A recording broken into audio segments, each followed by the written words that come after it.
Ladies, gentlemen, and all other identifying persons, please take your seats. The presentation is about to begin. Now, let me please introduce your host, Arsenal's Ben Mower. Thank you, and welcome to another year of Eat Slugs Malfoy end of season review. Fantasy football's most sought after awards and data show. This year, we've got charts, we've got graphs, we've got a lot of sexy purple. It's going to be another great review. Just bring it up early. Obviously, there wasn't one last year. Lack of funding. I was very busy with a girlfriend, all that kind of good lad stuff. But we were able to get it back together this year. We got some sponsorship, so thanks to Lucasade and thanks to Dave for airing us.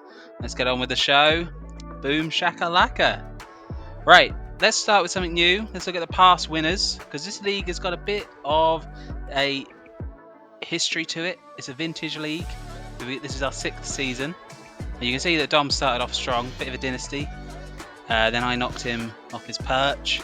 Harvey came storming back the next year. And then Alex Harvey would win it last year. I'd like to take this point to mention that in a video, so Alex can stop going on about not having a video. Well done, Alex, for winning last year. No one really cared. Right, this year, let's meet the managers, let's meet the team. So we've got Alex Harvey here. You may notice throughout the video that there'll be some images of you guys dotted about. I just took them from Facebook. Really just random photos, I suppose. Alex, team name Murder and Sedans. It's cut off floor. I don't like it. 2 out of 10. Ben Mower. And just a minute, and there we go. Load up, pink hair. Team name. I'm not happy with my team. Classic. Has to be like that because I was in a paid league once, and now I can't change it. It's heritage. It's football heritage at the end of the day, that name. So 10 out of 10, obviously. Kieran Saville, here he is, on his wedding day. And the league would just like to take a moment to congratulate him on becoming a father, and remind you that his team name is a reference to Harvey Price. Ever the classy Kieran. Team name, 5 out of 10. Dave Lowe, team name, Penis, 10 out of 10. Great stuff. Really enjoy it. Another classic image here. Dom, you're next. Duportivo W. Doesn't really make a lot of sense. Doesn't read well. Doesn't track. It's a bit too niche at the end of the day. 1 point out of 10. We're doing points now. We've moved out of the out of 10 thing. 1 point. Harvey Torrent. This was the newest photo I could find of you on Facebook. I think it's from 2008. Ten Hag and Diaz. It's close to the ice cream. I think it's doing too much, but it is 2 puns, so it's pretty good. So I'll give you 6 out of 10. And then Will Kenzie, Blast. Similarly, new photo. Team name, change name. I like it. Classic. Gets the job done. Short, simple. 7 out of 10. We're back on the out of 10 now. We're finished with the points. It was just Dom that really got the points, and Dom got 1 point. Right, let's get on to some graphs, charts, numbers. Start with the timeline, like we always do. We've got some nice lines here, nice juicy colour lines. If you want to track yourself in more detail, you see your little colour by a little photo. We're just looking at the first game, 8 game weeks to start with. What we'll see is quite a surprise. Will Kenzie, who was one of 2 non-playing entities in the league this season, was really up and amongst it at the beginning of the season. Sorry, I'm just trying to stifle a burp. I got rid of the burp. Everyone enjoy that bit. Since Harvey's not here, I thought I'd just lower the general tone and quality of the videos. Yeah, we also see Alex and Harvey at the top by the end of the 8 game weeks. And this cluster of fuck here. Me, Kieran, Dave, Dom. Move it on to the 16 game week. Start to see some real trends happening here. Dave is just sliding down the table. Will also has now that early start failed to deliver on that. He slid down into second from bottom. There's a little cluster. Dom, Kieran, Ben, and Alex has just started to tail off in the last few game weeks. It looks like it's going to be Harvey surging back to another league title like he did a couple seasons ago. To game week 27, about a third of the way through now. Will and Dave continue their downward spiral, and I seem to have joined them. Very much cut adrift from the group there. In many ways, the true last place of the league. Kieran also now pretty much guaranteed to be finishing fourth. But Dom with a real rise up the leagues here, getting himself almost to the level of Alex. Very little points in it, just 6 points at this stage. And Harvey just 14 points ahead of Alex. But that takes us through to game week 37 with one game week remaining. And we can see it's really close. Obviously, these guys are out of it. Me and Kieran sort of cemented our places. Dom has really lost it here. He got close, but he just sort of never really picked up on that incredible surge from game week 20 to 27. And it was really neck and neck between Alex and Harvey. Going into that final game week, Alex is ahead by 15 points. It looks like it's going to be a second title for him in as many years. Let's see how it plays out at the end of the video. We get to my favourite view, highs and lows. Neither way of looking at that season. You'll notice that the lighter cards indicate a wild card. The lighter colours indicate a wild card. You got your highs and you got your lows. Alex bench boosting to 113 in game week 29. I didn't get a ton, but a wild card gave me 94 in game week 34. Really too little too late. I also got 18 in the last game week, which is pathetic. Kieran, once again, not hitting a ton. 99, agonisingly close for Mr. Saville, but he's not got to the 100. I think he'll be disappointed himself for a 6th consecutive season. He's going to be beating himself up. Dave, despite not playing, very respectable scores across the board there. I did pick up the lowest score of the game week. The eagle-eyed amongst you will have noticed that, but will be confirmed later on in the video. Dom here with a very impressive 118. Impressive all the more because he didn't use a single wild card.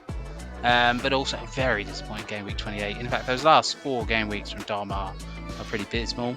Harvey got the biggest score of the season with a free hit 122, but his lowest score was also on a wild card, which is quite interesting. A bit of a chaotic season from Harvey at times. And Will with a 90 at the top then, and a 19 in the last game week. If you're not going to make any changes, the last game week's always going to be a bit of a struggle. So let's just lock in those players that got 100s. Just 3 players this season. Just having a beer. Dom, Alex, Harvey. Harvey with the highest and the lowest 100. Alex and Dom with 3 apiece.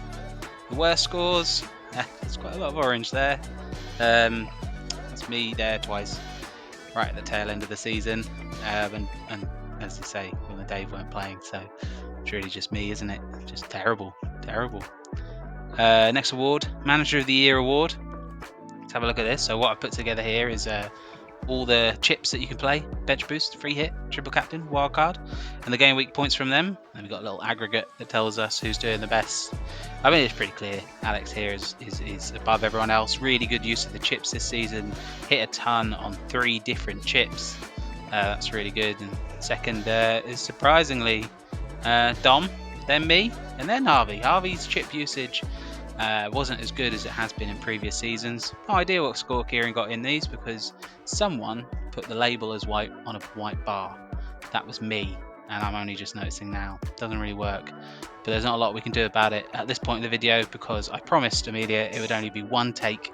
We're already on 6 or 7 takes, so we're just ploughing on at this point, lads. Could edit it, nah. Right, best captaining. All right, so actually that was the first award, wasn't it? Manager of the Year award goes to Alex, which is ironic.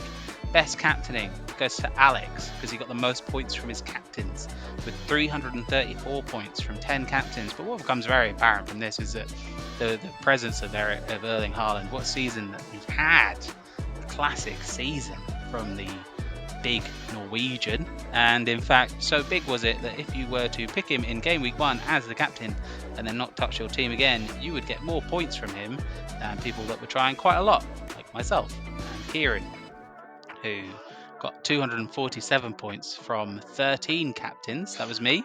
It's a lot of captains, really chasing the differential. I mean, some of the shouts in here are pretty terrible. Watkins, Trippier, Trossard.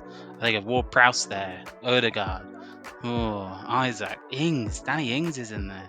shambles. Darwin is in there as well. Plenty of little point scorers as well. Kieran captain Salah for just 2. Dave captain Haaland for just probably 1 or 2 games when Salah wasn't fit. Dom there with a really disappointing Mitrovic for 2. Obviously Tableau hasn't read the little C very well, has it? Jesus, really the lesson was don't captain Jesus. Alex with a few big captains though as he took home the award.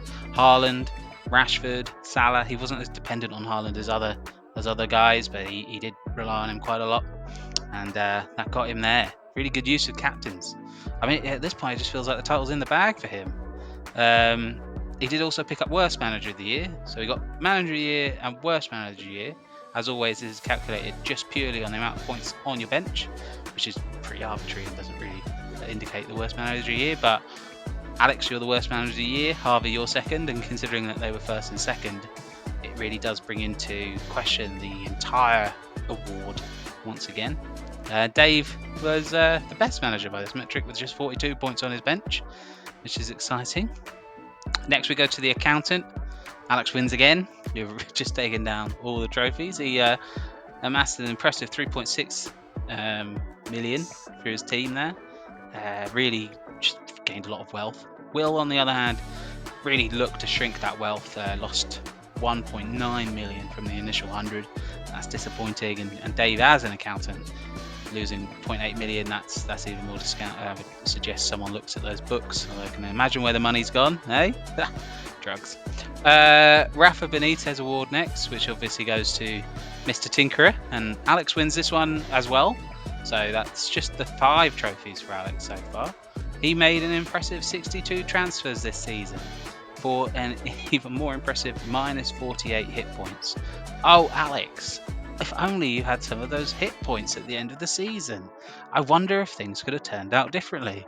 Dom also was tinkering quite a lot, very unlike his Guardiola hero this season, who seemed to stick with the same 11. A couple of hits though from across the board. And next is the Ben Mower Award, another favourite of mine, goes to the player who was on our bench for each team the most. And Gazaniga for Dave was on the bench every single game, which is quite impressive. And is a first. That's a record.